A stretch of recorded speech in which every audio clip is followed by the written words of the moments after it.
I started running since I can almost remember. I was running all through junior school, doing cross country, and the same through high school, and then I got onto the road running scene, and then from there I transitioned into trail running. It's such a good mixture of being competitive and racing and using my running ability, and also being in nature and so connected to the world around us and being out in the mountains. So it's really like the perfect sport for me, and I think that all just came together.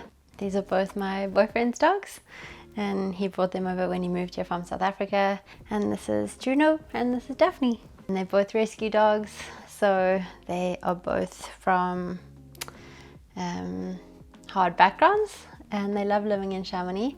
This one, Juno, is a hunter, and she loves hunting for moles outside, and she runs away a lot of the time, and she's very naughty. And this little one is the most loving, peaceful, kind, quiet, loyal you can ask for. The one that stands out to me is probably the Otter Trail, which is still a really famous and incredible race. And it's this beautiful trail that goes along the coastline in South Africa, really special. And I tried, I think 4 or 5 times, and finally I managed to win it, and that was a really special day and moment for me. I did my first one in 2013, I think, and then I was completely hooked. It became like an obsession of mine, and I finally managed to win it in 2017, so that was quite some years. Firstly, I would say it's really important to build a habit and to build consistency, because the brain works better when it just like can do things almost on autopilot. So if you have a weekly routine and a daily routine that you just do without having to think about it too much, then you're more likely to do it because you're just in that rhythm and in that flow of doing it. So trying to create that is a really good idea. And that sounds counterintuitive because it might sound boring, but actually if you can then bring excitement and joy to that process, then you're golden, I think. Then you're setting yourself up for the most possibility of having an exciting, wonderful time doing the mundane things that you have to do every day. Something that my coach once told me was to treat each run like break time at school. So you get to go running around for a couple of hours in nature. It's not a big deal. It should just be totally fun. So I really try to treat a lot of my runs like that if I can. And of course there's slumps and there's times that I have lull in motivation and don't feel like getting out, or I feel tired. But that's when the habit pulls me through, because I'm just so used to doing it every day that that's what I do no matter what. It took quite a while for me to finally make this home. I think over the years I made it more and more home.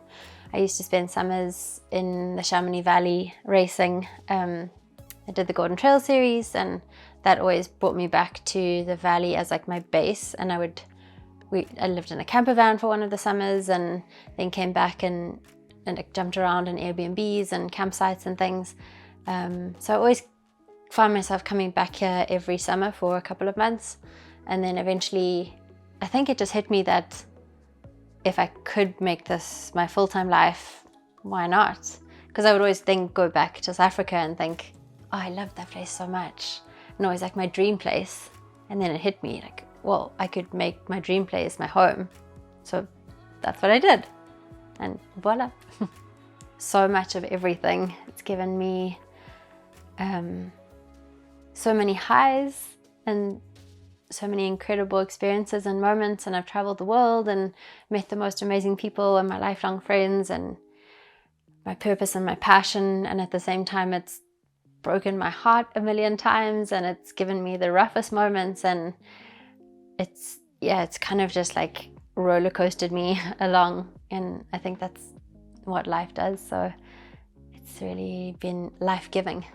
I think it's important for women to really take up space in the sport and support each other and other women, because it's still such a male-dominated landscape, or male qualities are still highly celebrated and emphasized. So bringing that feminine touch and the feminine qualities that are actually valuable but are possibly not highly celebrated yet is really, really important. And that's what I hope to do. And I think it's also important that we start to get women in places of power and decision making higher up in the sport, so that that trickle down effect kind of meets where the athletes are coming up. So we need more women coaches and athlete managers and brand managers and race directors, and across the board I think that's something really important. So to support each other in getting up into those roles is much needed. So I'm hopeful on that one.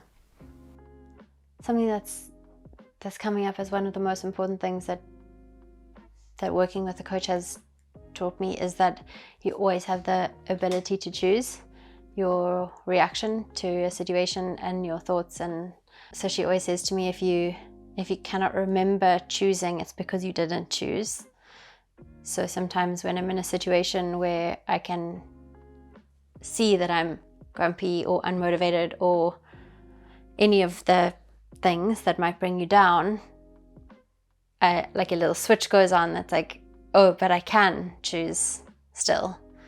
And it might take a whole lot more work, and sometimes I may not realize it, but when I do, then that ability to make a decision about how I act in the situation is probably one of the most valuable. Because I mean, in races you have that multiple times over and over and over again, where things are getting really tough and really hard and you think you might not be able to finish, or you're not good enough, or all of the above, and then you keep choosing over and over and over again to believe in yourself, to believe you can do it, to believe you do deserve it, etc. So yeah, to build that those mental muscles that then transfer into racing is golden.